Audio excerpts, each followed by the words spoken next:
Hello दोस्तों, कैसे हैं आप सब। आई होप आप सभी अच्छे होंगे। पिछले वीडियो में हमने देखा था कोलाइडर डिस्पर्सन के बारे में, उसका इंट्रोडक्शन देखा था और क्लासिफिकेशन ऑफ डिस्पर्ट सिस्टम देखा था। तो आज के इस वीडियो में हम देखने वाले हैं क्लासिफिकेशन ऑफ कोलॉइड्स। तो बहुत ही इम्पोर्टेंट टॉपिक होने वाला है। तो चलो शुरू करते हैं।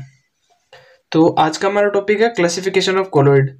तो हम कोलॉइड्स को क्लासिफाई कर सकते हैं डिस्पर्स फेज और डिस्पर्जन मीडियम के इंटरेक्शन पे। तो ये इस बेस पे तीन टाइप के होते हैं।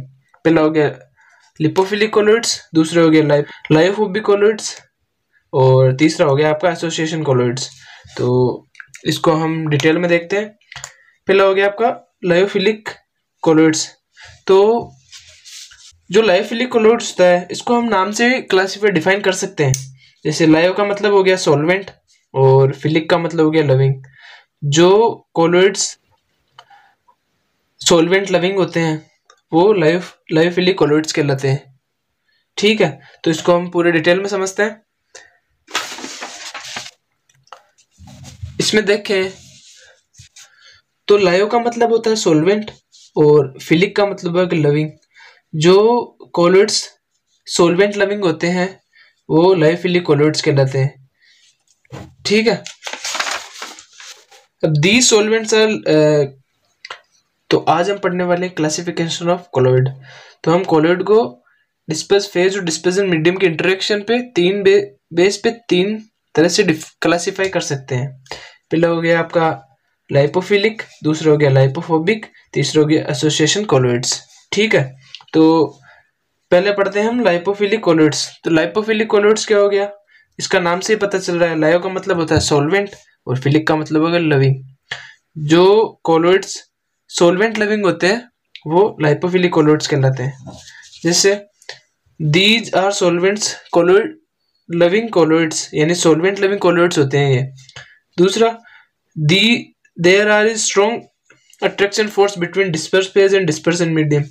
जो डिस्पर्स फेज होती है और डिस्पर्सन मीडियम होता है उनके बीच में स्ट्रॉन्ग अट्रैक्शन होता है। तो डिस्पर्स फेज को क्या बोलते हैं, डिस्पर्स फेज हो गया आपका सोल्यूट और डिस्पर्जन मीडियम किसको बोलते हैं, सोल्वेंट को। तो इनके बीच में जो डिस्पर्स फेज होती है और डिस्पर्जन मीडियम यानी सोल्यूट और सोल्वेंट के मॉलिक्यूल्स के बीच में अट्रैक्शन फोर्स बहुत ही ज्यादा होता है, बहुत ही जैसे हाईली होता है। तो क्या होता है, जिसके कारण ये सेपरेशन, इनमें सेपरेशन नहीं होता। और अगर सेपरेशन नहीं होगा तो ये सॉल्यूशन क्या बनेगा, ये थर्मोडायनेमिकली स्टेबल होगा। थर्मोडायनेमिकली स्टेबल, थर्मोडायनेमिकली स्टेबल का मतलब क्या हो गया, जो सोल्यूट पार्टिकल्स होते हैं और जो सोल्यूट पार्टिकल्स होते हैं उनके बीच में फोर्स ऑफ अट्रैक्शन बहुत ही ज्यादा होता है, जिसके कारण क्या होगा कि ये जो सॉल्यूशन बनेगा वो थर्मोडायनेमिकली स्टेबल होगा। ठीक है, तो इसमें देखते हैं। ये हो गया अट्रैक्शन फोर्स, इसमें बहुत ही ज्यादा होता है।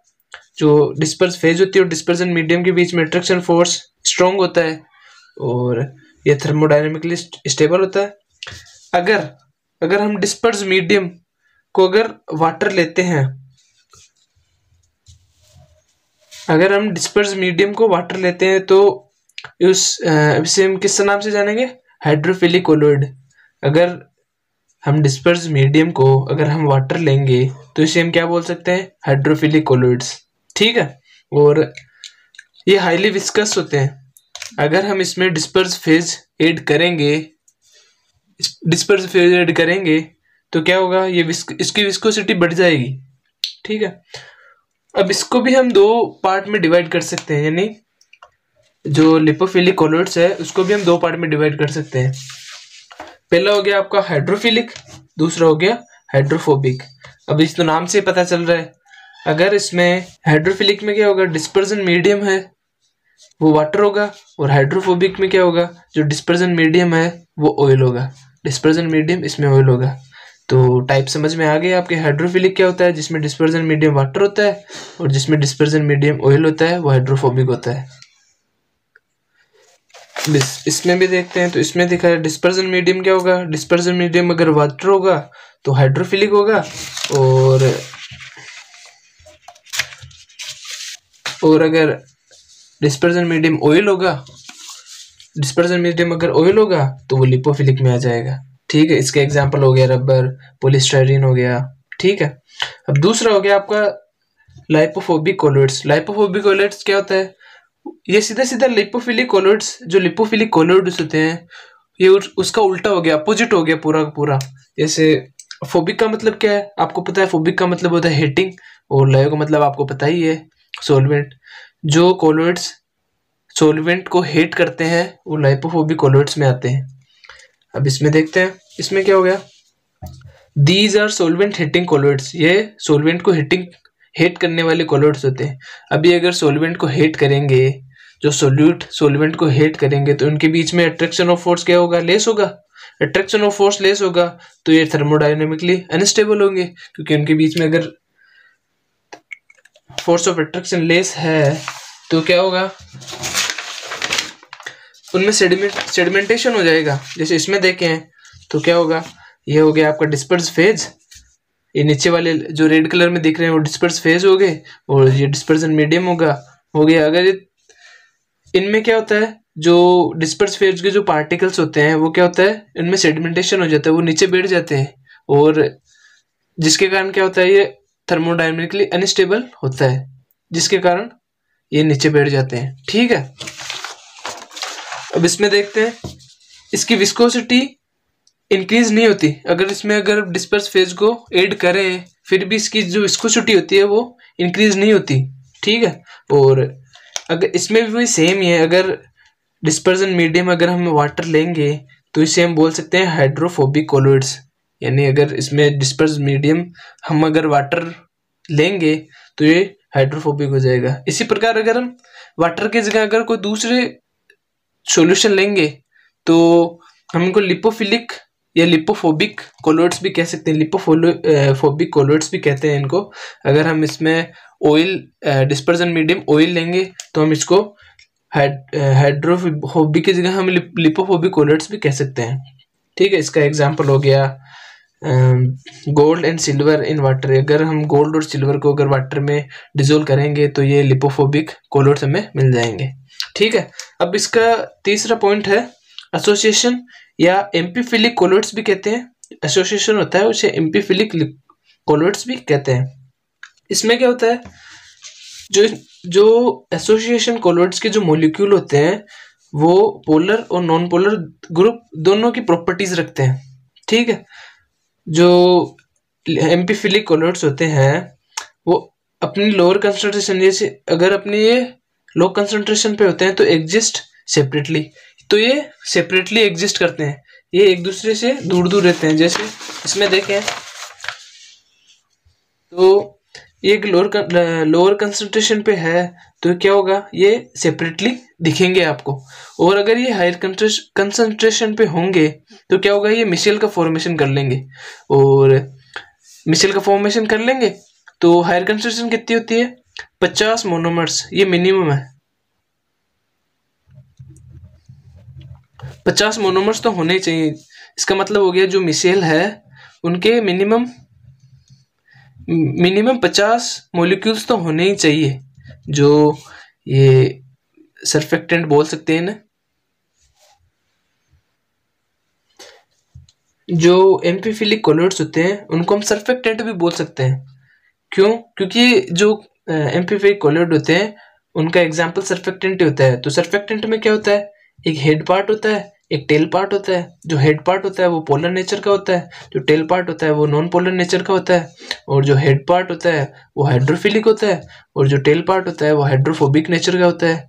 ठीक है, तो अब देखते हैं इसके बारे में डिटेल में। तो ये भी हमने देखा ही था, लोअर कंसंट्रेशन पे ये एग्जिस्ट सेपरेटली, जो सेपरेटली एग्जिस्ट करते हैं। और अपनी हायर कंसंट्रेशन पे क्या होता है, ये मिशेल का फॉर्मेशन कर लेते हैं। तो इसमें बताया हुआ है कि 50 और मोर मोनोमर्स तो होने ही चाहिए। मिनिमम 50 मोनोमर्स पे क्या होता है, मिशेल का फॉर्मेशन कर लेता है। ठीक है,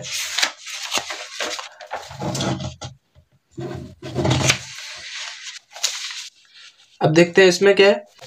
देखते हैं the associate at CMC. CMC का मतलब क्या होता है, क्रिटिकल मिशेल कंसंट्रेशन। अब क्रिटिकल मिशेल कंसंट्रेशन क्या होता है, इसमें यहाँ पे देख सकते हैं क्रिटिकल मिसेल कंसंट्रेशन का मतलब है वह मिनिमम कंसंट्रेशन जिसपे मिसेल का फॉर्मेशन स्टार्ट होता है, यानी वह मिनिमम अमाउंट ऑफ सर्फेक्टेंट या कंसंट्रेशन जिसपे क्या होता है कि मिसेल का फॉर्मेशन स्टार्ट हो जाता है, उसे सीएमसी या क्रिटिकल मिसेल कंसंट्रेशन बोलते हैं। ठीक है, अभी इस पॉइंट को देखते हैं। इसमें क्या था, they associate 8 CMC to form micelle of colloidal size, यानी सीएमसी के ऊपर क्या करते हैं, ये मिसेल का फॉर्मेशन स्टार्ट कर देते हैं। ठीक है, और ये भी थर्मोडायनेमिकली स्टेबल होते हैं क्योंकि जो सर्फेक्टेंट इसमें डालेंगे तो क्या होगा, ये जो पार्टिकल्स है उनके बीच में इंटरेक्शन बढ़ जाएगी, तो थर्मोडायनेमिकली स्टेबल तो हो ही जाएंगे ये। ठीक है, इसमें देखते हैं, ये है क्या अपना वाटर, तो इसमें अगर हम सर्फेक्टेंट डालेंगे तो क्या होगा कि मिसेल का फॉर्मेशन हो जाएगा। वाटर क्या है यहाँ पे, डिस्पर्सन मीडियम, और मिसेल क्या है, एम्फीफिलिक कोलोइड्स, यानी मिसेल जो हो गया ये अपना एम्फीफिलिक कोलोइड हो गया और वाटर है अपना डिस्पर्सन मीडियम। ठीक है, अगर हम इसमें एम्फीफिलिक कोलोइड्स डालेंगे यानी डिस्पर्सन फेज डालेंगे और तो इसकी विस्कोसिटी इंक्रीज हो जाएगी। तो हमने क्या देखा था, जो लाइपोफिलिक कोलोइड्स है उसमें भी विस्कोसिटी इंक्रीज होती है, लेकिन जो लाइपोफोबिक कोलोइड्स है उसमें क्या होती है, अगर हम इसमें डिस्पर्सन फेज डालेंगे तो उसकी जो विस्कोसिटी है वो इंक्रीज नहीं होती, लेकिन जो लाइपोफिलिक में भी होती है और एम्फीफिलिक में भी होती है। ठीक है, these are known as surfactant, जो मैंने आपको शुरू में ये बताया था कि हम इसको सर्फेक्टेंट भी बोल सकते हैं। तो अभी हमने देखा ही था, जो हेड पार्ट होता है वो हाइड्रोफिलिक होता है और जो टेल पार्ट होता है वो हाइड्रोफोबिक होता है। तो यहाँ पे इसकी स्ट्रक्चर भी देख सकते हैं, ये इनका टेल पार्ट हो गया और ये इसका हेड पार्ट हो गया, जो हाइड्रोफिलिक नेचर का होता है, पोलर नेचर का होता है, और जो टेल होता है वो हाइड्रोफोबिक होता है और नॉन पोलर होता है। ठीक है, अभी जो हमने कोलोइड्स के टाइप पढ़े थे, अब उनके जनरल प्रॉपर्टीज को देखते हैं। जैसे जो अब पहला प्रॉपर्टी होगी नेचर ऑफ इंटरेक्शन। जो लिपोफिलिक कोलोइड्स होते हैं उनमें नेचर ऑफ जो इंटरेक्शन होता है सॉल्यूट और सॉल्वेंट पार्टिकल्स के बीच में वो स्ट्रॉन्ग होता है, तभी तो वो स्टेबल होते हैं। और जो लाइपोफोबिक कोलोइड्स होते हैं उनके बीच में इंटरेक्शन बहुत से लेस होता है, बहुत लिटिल एफिनिटी यानी लेस इंटरेक्शन होता है, जिसके कारण वो इनकी स्टेबिलिटी भी एकदम कमजोर होती है, एकदम लेस होती है। ठीक है, एसोसिएशन कोलोइड क्या होता है, ये क्या करता है, ये डिपेंड करता है मीडियम पे। अगर मीडियम हम वाटर लेंगे तो अच्छा होगा, और अगर हम दूसरा लेंगे तो ये क्या होता है, इसमें जो डिस्पर्सन मीडियम होता है, जो मीडियम लेते हैं हम उस पर डिपेंड करता है। दूसरा हो गया साइज, जो लिपोफिलिक कोलोइड्स के जो पार्टिकल्स जो साइज होती है उसकी वो स्मॉल होती है, तभी तो वो अच्छे से डिजोल्व हो जाती है। और जो लाइपोफोबिक कोलोइड्स होते हैं उनकी पार्टिकल साइज क्या होती है, वो लार्ज साइज में होते हैं। ठीक है, और जो एसोसिएशन कोलोइड्स होते हैं उनकी भी साइज स्मॉल होती है। ठीक है, अब डिस्पर्स फेज देखते हैं। डिस्पर्स फेज किसको बोलते हैं, सोल्यूट को। तो इसमें क्या होता है, जो सोल्यूट हम यूज करते हैं लिपोफिलिक कोलोइड्स में वो ऑर्गेनिक मॉलिक्यूल्स होते हैं।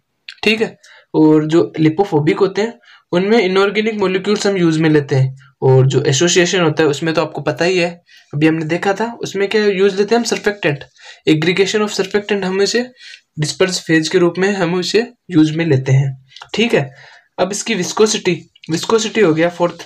तो विस्कोसिटी क्या होता है वो हमने देखा था, जो लाइपोफिलिक होता है उसमें विस्कोसिटी इंक्रीज होती है जब उसमें हम डिस्पर्स फेज को ऐड करते हैं, लेकिन जो लाइपोफोबिक होता है उसमें विस्कोसिटी इंक्रीज नहीं होती, जो उसमें same as a dispersion medium, जो डिस्पर्सन मीडियम के बराबर ही होती है। उसमें अगर हम उसमें डिस्पर्सन फेज ऐड भी करते हैं फिर भी उसकी विस्कोसिटी इंक्रीज नहीं होती। और एसोसिएशन कोलोइड में क्या होता है, ये लिपोफिलिक के सेम ही होता है, उसमें भी विस्कोसिटी इंक्रीज होती है जब हम उसमें डिस्पर्सन फेज ऐड करते हैं। ठीक है, और रिवर्सिबिलिटी का मतलब क्या होता है, यहाँ पे रिवर्सिबिलिटी का मतलब है, अगर जो इसमें समझते हैं, जैसे अगर जो सॉलिड पार्टिकल्स हैं वो अगर नीचे बैठ गए, उनमें सेडिमेंटेशन हो गया, तो क्या होगा, अगर हम इसे डिजोल्व करेंगे, स्टेयर करेंगे, तो क्या होगा, ये फिर से डिजोल्व हो जाएंगे और एक बढ़िया सॉल्यूशन का फॉर्मेशन कर लेंगे। तो इसमें क्या होगा, रिवर्सिबिलिटी का मतलब ये रिवर्सिबल होते हैं, तो इनमें स्मॉल पार्टिकल साइज क्या होती है, स्मॉल होती है, तो इनमें सेडिमेंटेशन वैसे तो पहले होता ही नहीं है, लेकिन अगर उनमें सेडिमेंटेशन हो जाए तो हम स्टेयर करके उसको वापस से रिवर्सिबल है तो इसे वापस से हम फॉर्म कर सकते हैं, ठीक है।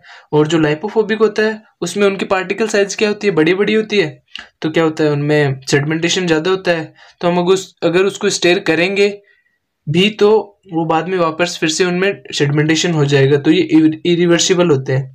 और लिपोफिलिक के समान ही जो एसोसिएशन कोलोइड्स होता है वो भी रिवर्सिबल होता है, इसे भी हम फिर से फॉर्म कर सकते हैं, ठीक है।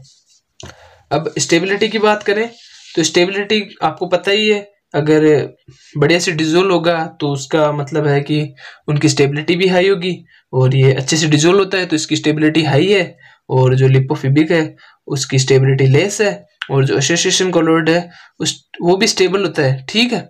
और अब अगला टॉपिक की बात करें, अगली प्रॉपर्टी की बात करें तो वो होता है मेथड ऑफ प्रिपरेशन।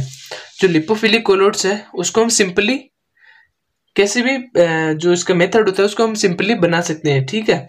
और जो लिपोफोबिक कोलोइड्स होता है उसके लिए हमें एक स्पेशल मेथड की रिक्वायरमेंट होती है, हम नॉर्मली उसे बना नहीं सकते।